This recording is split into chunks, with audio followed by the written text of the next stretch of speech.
Hello humans, hi. Oh my god, nearly knocked my camera over. Anyway, hi. It's me, Sakina, back with another writing video.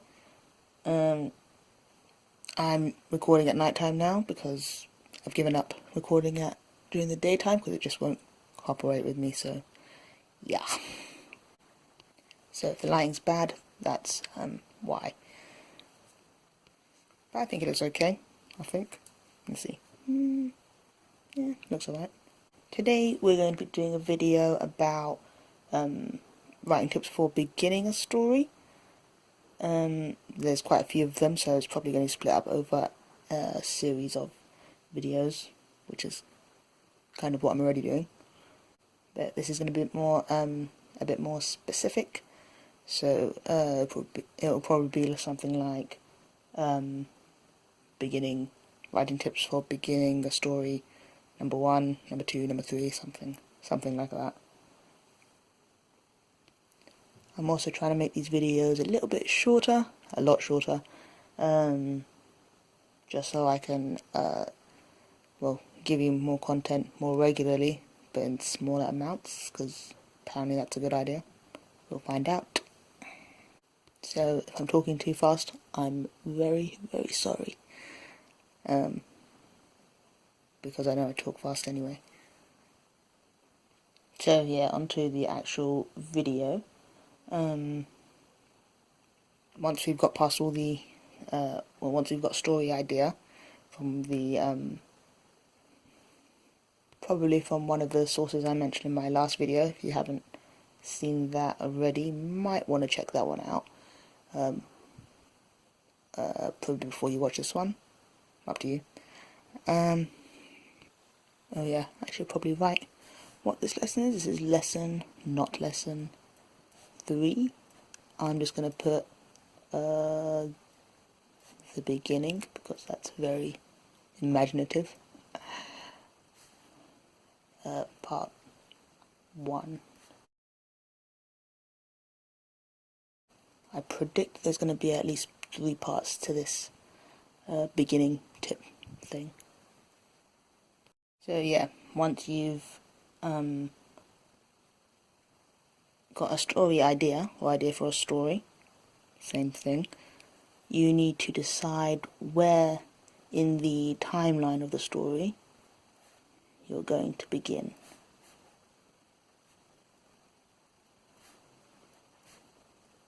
So where you begin the story. And you might be thinking, well, it's the beginning of a story, so you'd start in the beginning. No, it's not as simple as that. You can start in many places, not just the beginning.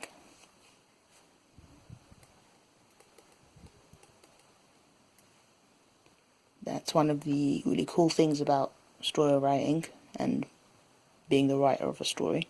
You get to decide where exactly the story begins, and that's not always necessarily at the beginning. I don't know if that makes any sense. I'm trying here, okay? I think maybe I should give some examples that might make it make a little bit more sense.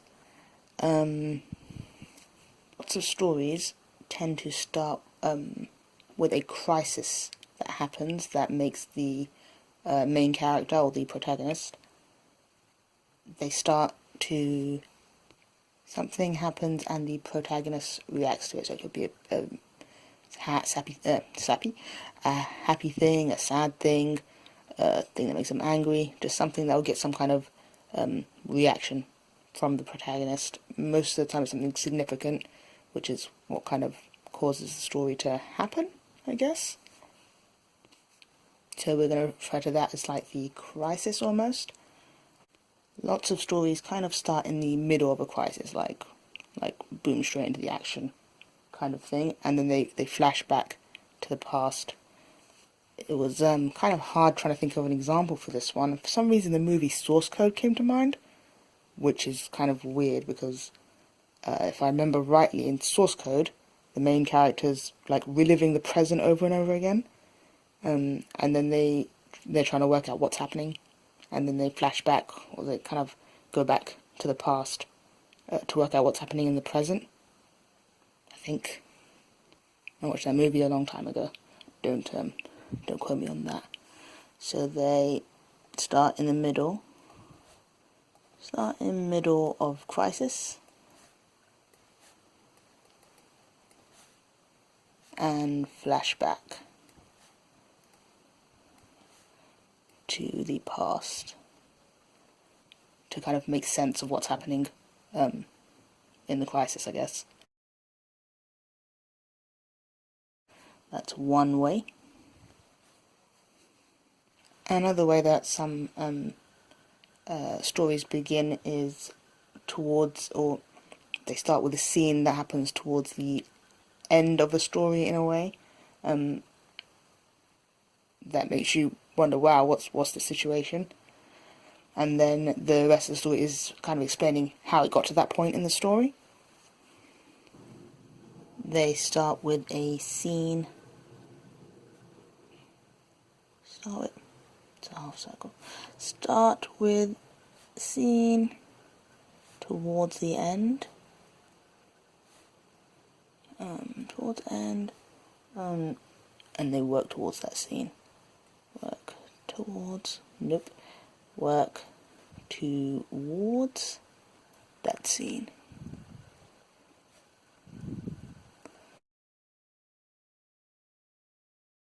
An example of this is actually from a webtoon that I'm reading at the moment. It's called The Remarried Empress.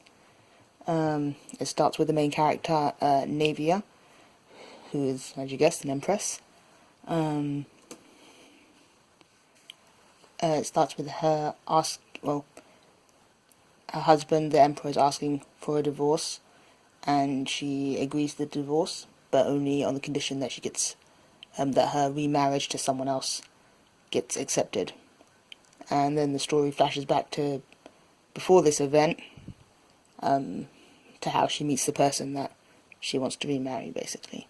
It's a very good story. Recommend it. It's on Webtoons.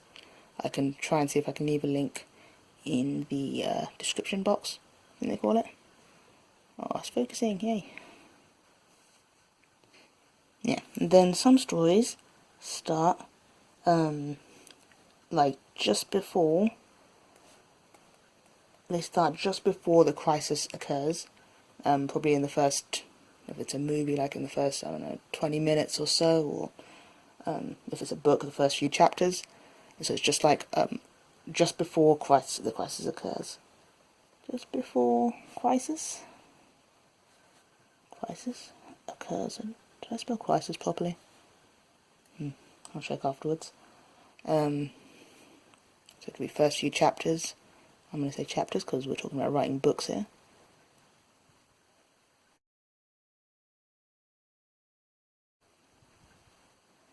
Say chapters or chapter normally. I think I would probably try to do that in the first chapter because people don't give books that much time before they drop a series. You kind of have to capture their attention with something that's interesting, and that's normally a crisis. Quite a common storytelling method. You see it a lot in Disney movies, and it kind of helps the reader or watcher appreciate how things are normally before this crisis hits and messes everything up, and helps them kind of appreciate the impact of that crisis. For example, in Lion King, you see Simba and Nala jumping around, being disobedient, before they run straight into hyenas when they're going where they're not supposed to go. Don't have any spoilers here for people who haven't watched Lion King. I'm not sure why you wouldn't have watched Lion King, but whatever. I say that only because I was pretty much brought up on Disney movies, and I thought that every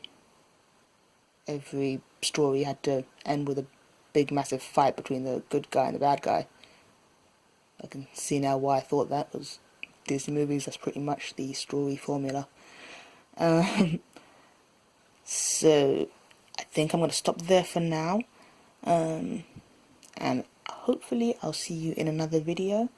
I hope this is as short as I want it to be, but we'll see. thank you for subscribing, whoever subscribed it. Don't forget to like, and if you haven't subscribed, please subscribe, because that's nice. And there's a little bell thing, notification bell. Just give it a little tap, hopefully that should make it work, and then whenever my video comes out, you'll get a notification. And yeah, I will stop there for now. See you in the next video, hopefully. Thank you.